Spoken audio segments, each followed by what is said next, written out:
कहानी का शीर्षक गांव की वो रहस्यमयी औरत। कहानी। उत्तर भारत के एक पुराने गांव नरसापुर में हर किसी की जुबान पर बरसों से एक ही नाम गूंजता था, रूपा। किसी को नहीं पता था कि रूपा असल में कहां से आई थी। एक दिन अचानक ही वो गांव के बाहर टूटे हुए कच्चे मकान में आकर रहने लगी। उसकी उम्र कोई 30-32 साल होगी, लेकिन उसके चेहरे पर ऐसा गहरा सन्नाटा था जैसे उसने दुनिया के सारे राज देख लिए हों। रूपा को अक्सर नीली सूती साड़ी पहने देखा जाता था। जब वो गांव के कुएं पर पानी भरने आती, लोग उसे दूर से ही देखते रहते। उसकी बड़ी बड़ी आंखों में कोई अजीब सी चमक थी, मानो वो एक पल में किसी की रूह में उतर जाए। गांव की औरतें उसे लेकर फुसफुसातीं, वो औरत ठीक नहीं है। रात रात भर उसके आंगन में दिया क्यों जलता रहता है? कहीं ये चुड़ैल तो नहीं? कहते हैं उसकी नजरें आदमी को पत्थर बना देती है। लेकिन इन कहानियों के बावजूद गांव के कुछ लड़कों में हिम्मत थी, या कहीं जिज्ञासा। सबसे ज्यादा जिज्ञासु था अजय। अजय जवान, तगड़ा और बेहद जिद्दी लड़का था। वह हमेशा कहता, ये सब बकवास है, मैं एक दिन सबके सामने सच लाकर रहूंगा। रूपा का रहस्य धीरे धीरे गांव में डर का कारण बन गया। किसी ने रात में उसकी झोपड़ी के पास किसी परछाई को चलते देखा। किसी ने कहा कि उसने संदूक में चमकती चीजें छुपा रखी है, और किसी ने कसम खाकर बताया कि आधी रात में वहां से किसी बच्चे के रोने की आवाज आती है। फिर एक रात गांव में जोर की आंधी चली। अंधेरा इतना गहरा था कि हाथ को हाथ नहीं सूझता। उसी रात अजय ने तय किया कि वह सबकी शंका मिटाकर ही दम लेगा। आधी रात को वह अपने घर से निकला। उसके हाथ में एक पुराना लालटेन था। रास्ता सुनसान था, पेड़ों की शाखाएं हवा में कांप रही थीं। जब वह रूपा के आंगन में पहुंचा, उसकी धड़कनें तेज हो गईं। आंगन में एक दीपक टिमटिमा रहा था। दीपक की लौ में उसे रूपा की परछाई दिखी।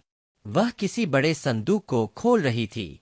अजय दबे पांव दरार तक पहुंचा और सांस रोके झांकने लगा।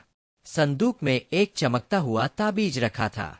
वह ताबीज किसी साधारण धातु का नहीं था, उसमें हल्की नीली आभा फैल रही थी।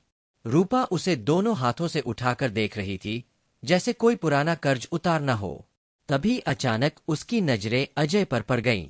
उसकी आंखें जमी नहीं, जल उठीं। रूपा ने एक लंबा सांस लिया और कहा, मैं जानती थी कोई एक दिन आएगा। तुमने मेरा सच जानने की हिम्मत की है, लेकिन इसके बाद तुम्हारा लौटना आसान नहीं होगा। अजय की जुबान तालू से चिपक गई। उसके गले से आवाज तक नहीं निकली। रूपा ने ताबीज उसकी ओर बढ़ाया। उसकी उंगलियां ठंडी थीं, जैसे बर्फ हो। ये ताबीज कोई गहना नहीं, ये मेरे शाप की निशानी है। जो इसे छू लेता है, वो मेरे जैसा हो जाता है।